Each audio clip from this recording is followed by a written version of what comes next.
നമസ്കാരം. ധനുമാസത്തിലേക്കാണ് ഏവരും പ്രവേശിച്ചിരിക്കുന്നത്. ധനുമാസം ആരംഭിച്ചിരിക്കുകയാണ്. ധനുമാസവുമായി ബന്ധപ്പെട്ട് നോക്കുകയാണ് എങ്കിൽ നാം മനസ്സിലാക്കേണ്ട പ്രധാനപ്പെട്ട ചില കാര്യങ്ങളുണ്ട്. പരമശിവന് ഏറ്റവും വിശേഷപ്പെട്ട മാസങ്ങളിൽ ഒരു മാസം തന്നെയാണ് ധനുമാസം. പരമശിവന്റെ ജന്മമാസമാണ് എന്ന് തന്നെ പറയാം. എന്നാൽ പരമശിവനുമായി ബന്ധപ്പെട്ട് ഈ മാസം പ്രാധാന്യം അറിയിക്കുന്നതിനാൽ പരമശിവനെ ആരാധിക്കുന്നതും ശിവക്ഷേത്രത്തിൽ ദർശനം നടത്തുന്നതും ഏറ്റവും ശുഭകരമാകുന്നു. എന്നാൽ ഈ മാസം കുബേരയോഗം ചില നക്ഷത്രക്കാർക്ക് വന്നു ചേർന്നിരിക്കുന്ന സന്ദർഭമാണ് എന്ന് പറയാം.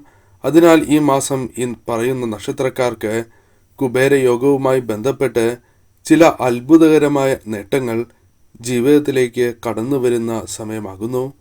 ഈ നക്ഷത്രക്കാർ ആരെല്ലാമാണ് എന്നും എന്താണ് ഇവരുടെ ജീവിതത്തിൽ സംഭവിക്കാൻ പോകുന്നത് എന്നും ഈ വീഡിയോയിലൂടെ വിശദമായി തന്നെ മനസ്സിലാക്കാം. ആദ്യത്തെ രാശിയായി പറയുന്നത് മേടം രാശിയാകുന്നു.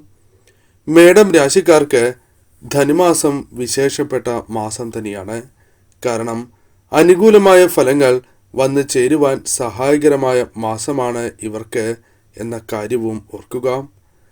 പ്രധാനമായും ഇവരുടെ ജീവിതത്തിൽ ഉയർച്ച താഴ്ചകൾ ഉണ്ടായിരുന്നു എങ്കിൽ ആ താഴ്ചകൾ ഒഴിവാക്കുവാൻ സാധിക്കുന്ന തീരുമാനങ്ങൾ കൈക്കൊണ്ട് മുന്നോട്ട് പോകുവാൻ നിങ്ങൾക്ക് സാധിക്കും. ജോലിയിൽ ശ്രദ്ധ കേന്ദ്രീകരിക്കുക എന്ന കാര്യം തീർച്ചയായും നിങ്ങൾ ചെയ്യേണ്ടതാകുന്നു. അതല്ല എങ്കിൽ അത് ബുദ്ധിമുട്ടുകൾ നിങ്ങളുടെ ജീവിതത്തിൽ സൃഷ്ടിക്കും എന്ന കാര്യവും തീർച്ച തന്നെയാകുന്നു. ബിസിനസ്സുമായി ബന്ധപ്പെട്ട് ലാഭങ്ങൾ നേടുവാൻ നിങ്ങൾക്ക് സാധിക്കും. എന്നാൽ കഠിനാധ്വാനം ചെയ്യേണ്ടി വരും എന്ന കാര്യം നിങ്ങൾ ഓർത്തിരിക്കേണ്ടതാകുന്നു. എളുപ്പത്തിൽ പൂർത്തിയാക്കുവാൻ സാധിക്കുന്ന ചില ജോലികൾ നിങ്ങൾക്ക് വേഗം തന്നെ ചെയ്തു തീർക്കുവാൻ സാധിക്കും. അതേപോലെ തന്നെ ജീവിതത്തിൽ ഉണ്ടായിരുന്ന തടസ്സങ്ങൾ ഒഴിവാക്കുവാൻ നിങ്ങൾക്ക് സാധിക്കും എന്ന കാര്യവും ഓർക്കുക. കൂടാതെ കുടുംബജീവിതത്തിൽ സ്ഥിതി സാധാരണമായി തന്നെ തുടരുന്നതുമാകുന്നു. പ്രിയപ്പെട്ടവരിൽ നിന്നും നിങ്ങൾക്ക് പ്രയോജനകരമായ ചില ഉപദേശങ്ങളും സാമ്പത്തികപരമായ സഹായങ്ങളും പ്രതീക്ഷിക്കാവുന്നതാകുന്നു. കൂടാതെ സാമ്പത്തിക സ്ഥിതി ഈ സമയം നിങ്ങളുടേത് മികച്ചതായിരിക്കും എന്നതും പ്രത്യേകതയായി തന്നെ പറയാം. എന്നാൽ പണം കൈകളിലേക്ക് വന്നു ചേരുവാൻ ഈ സമയം സാധ്യത കൂടുതൽ തന്നെയാകുന്നു.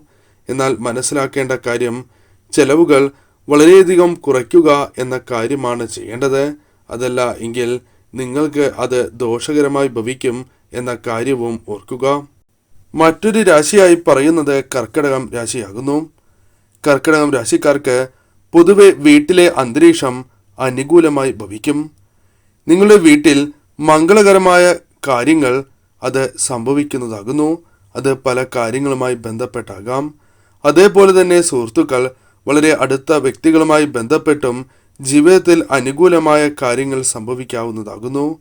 മംഗളകരമായ ചില ചടങ്ങുകളിൽ സംബന്ധിക്കുവാൻ നിങ്ങൾക്ക് സാധിക്കും എന്ന കാര്യവും ഓർക്കുക. എന്നാൽ പ്രിയപ്പെട്ടവരുടെ കൂടെ സമയം ചിലവഴിക്കുമ്പോൾ ചില പ്രശ്നങ്ങൾ ജീവിതത്തിൽ വന്ന് ചേരാവുന്നതാകുന്നു. സുഹൃത്തുക്കളുമായി ബന്ധപ്പെട്ട് തർക്കങ്ങൾ വന്ന് ചേരാവുന്നതാണ്. കൂടാതെ പ്രധാനപ്പെട്ട ചില ദിവസങ്ങൾ ഈ സമയം നിങ്ങളുടെ ജീവിതത്തിലേക്ക് വന്നു ചേരും. രാഷ്ട്രീയപരമാണ് എങ്കിൽ ഭാഗ്യം വർദ്ധിക്കുന്ന അവസരം തന്നെയാണ് വന്നു ചേരുക.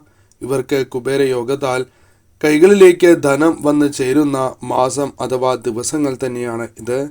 ജോലിഭാരമുണ്ട് എങ്കിലും സാമ്പത്തിക സ്ഥിതി ഉയരുന്ന ഒരു സമയം കൂടിയാണ് ഇത്. അതിനാൽ തീർച്ചയായും ആരോഗ്യ കാര്യങ്ങളിൽ വളരെയധികം ശ്രദ്ധ കൂടി നിങ്ങൾക്ക് പുലർത്തേണ്ടതായി വരും. പൊതുവെ നോക്കുകയാണ് എങ്കിൽ കർക്കിടകം രാശിക്കാർക്ക് പ്രധാനമായും ഇത്തരത്തിൽ കുബേരയോഗത്താൽ വളരെയധികം നേട്ടങ്ങൾ വന്നു ചേരുന്ന സമയമാണ് എന്ന് തന്നെ പറയാം. മറ്റൊരു രാശിയായി പറയുന്നത് വൃശ്ചികം രാശിയാകുന്നു. വൃശ്ചികം രാശിക്കാർക്ക് പൊതുവെ ജീവിതത്തിലേക്ക് കുബേരയോഗം കടന്നു വരുന്ന ഒരു മാസമാണ് ഇത്. അതിനാൽ തന്നെ ചില മാറ്റങ്ങൾ ജീവിതത്തിലേക്ക് കടന്നു വരും. ഇവർക്ക് അനുകൂലമായ ദിവസങ്ങളായിരിക്കും വന്നു ചേരുക. കൂടാതെ പരീക്ഷയുമായി ബന്ധപ്പെട്ട് ആവശ്യമുള്ള ഫലം, നിങ്ങൾ അർഹിക്കുന്ന ഫലം നിങ്ങളുടെ ജീവിതത്തിലേക്ക് കടന്നു വരും. അധ്വാനിക്കുന്ന ആളുകൾക്ക് പ്രത്യേകിച്ചും പുരോഗതി കൈവരിക്കുവാൻ സാധിക്കുന്ന അവസരങ്ങൾ വന്നു ചേരും. കൂടാതെ കഠിനാധ്വാനത്തിന് ശുഭകരമായ ഫലങ്ങൾ ലഭിക്കും. മുൻപ് ചെയ്ത കാര്യങ്ങൾക്ക് പോലും കഠിനാധ്വാനങ്ങൾക്ക് പോലും ഈ സമയം അവർക്ക് അർഹിക്കുന്ന പ്രതിഫലം അംഗീകാരം തേടി എത്തും എന്ന കാര്യവും ഓർക്കുക. വ്യാപാരികളുമായി ബന്ധപ്പെട്ട് ഈ സമയം റിസ്കുകൾ എടുക്കുവാൻ പാടില്ല എന്ന കാര്യവും ഓർക്കുക. ധനപരമായ നഷ്ടങ്ങൾക്ക് സാധ്യത കൂടുതൽ തന്നെയാകുന്നു. കൂടാതെ മറ്റുള്ളവർ തീരുമാനിക്കുന്ന രീതിയിൽ പല കാര്യങ്ങളും അല്ലെങ്കിൽ പല തീരുമാനങ്ങളും നിങ്ങൾ കൈക്കൊള്ളുന്നതാകുന്നു. എന്നാൽ അത്തരത്തിൽ കൈക്കൊള്ളുകയാണ് എങ്കിൽ അത് നിങ്ങൾക്ക് ദോഷകരമായി ഭവിക്കും എന്ന കാര്യവും ഓർത്തിരിക്കുക. പങ്കാളിയുമായി ബന്ധപ്പെട്ട് ഐക്യം വന്നു ചേരുന്ന സമയമാണ് എന്ന് തന്നെ പറയാം. കൂടാതെ ഈ സമയം സാമ്പത്തികപരമായി നേട്ടങ്ങൾക്ക് സാധ്യത വളരെ കൂടുതൽ തന്നെയാകുന്നു. ഈ സമയം നിങ്ങളിലേക്ക് ധനം വന്ന് ചേരുവാനുള്ള സാധ്യതയും വളരെ കൂടുതൽ തന്നെയാകുന്നു. അതിനാൽ ഈ സമയം നിങ്ങൾ തീർച്ചയായും ശരിയായ രീതിയിൽ പ്രവർത്തിച്ചാൽ വളരെയധികം നേട്ടങ്ങൾ തന്നെ വന്നു ചേരും. മറ്റൊരു രാശിയായി പറയുന്നത് ധനു രാശിയാകുന്നു. ധനുരാശിക്കാർക്ക് കുടുംബജീവിതത്തിൽ വളരെയധികം മാറ്റങ്ങൾ വന്നു ചേരുന്ന ഒരു സമയമാണ് എന്ന് തന്നെ പറയാം. കൂടാതെ കുബേരയോഗം ജീവിതത്തിലേക്ക് കടന്നു വരുന്ന ഒരു സമയമാണ് ഇത്. അതിനാൽ കുടുംബജീവിതത്തിൽ സമാധാനവും സന്തോഷവും വന്നു ചേരുന്നതിനോടൊപ്പം സാമ്പത്തികപരമായ നേട്ടങ്ങളും ജീവിതത്തിലേക്ക് കടന്നു വരുന്ന ഒരു സമയമാണ് എന്ന് തന്നെ പറയാം. കൂടാതെ ഈ സമയം മുതിർന്ന വ്യക്തികളിൽ നിന്നും അനുഗ്രഹം നിങ്ങൾക്ക് ലഭിക്കുന്ന സമയമാണ് എന്നതും വാസ്തവം തന്നെയാകുന്നു. നിങ്ങൾ ആഗ്രഹിക്കുന്ന രീതിയിൽ വിവാഹം ഈ സമയം നടക്കാനുള്ള സാധ്യത അല്പം കൂടുതൽ തന്നെയാകുന്നു. കുടുംബാംഗങ്ങളുടെ അംഗീകാരം നിങ്ങൾക്ക് പല കാര്യങ്ങളുമായി ബന്ധപ്പെട്ട് ലഭിക്കുന്നതാകുന്നു. പണത്തിൻ്റെ കാര്യത്തിൽ നിങ്ങൾക്ക് ഏറ്റവും അനുകൂലമായ ദിവസമാണ് എന്ന് തന്നെ പറയാം. കൂടാതെ ഇവർ തീർച്ചയായും ഓഫീസുമായി ബന്ധപ്പെട്ട് നേട്ടങ്ങൾക്ക് സഹായകരമായ കാര്യങ്ങൾ ചെയ്യുന്നവരാകുന്നു. കൂടാതെ നിങ്ങളുടെ ഓഫീസ് അന്തരീക്ഷം ഏറ്റവും മികച്ചതായി മാറും എന്ന കാര്യവും ഓർത്തിരിക്കുക. കൂടാതെ നിങ്ങൾ ചെയ്യുന്ന പല കാര്യങ്ങളും നിങ്ങളുടെ ജീവിതത്തിൽ ഇരട്ടി സൗഭാഗ്യങ്ങൾ നൽകും. പ്രധാനമായും വ്യവസായികൾക്ക് വളരെയധികം നേട്ടങ്ങൾ കുബേരയോഗത്താൽ ജീവിതത്തിലേക്ക് വന്നു ചേരും.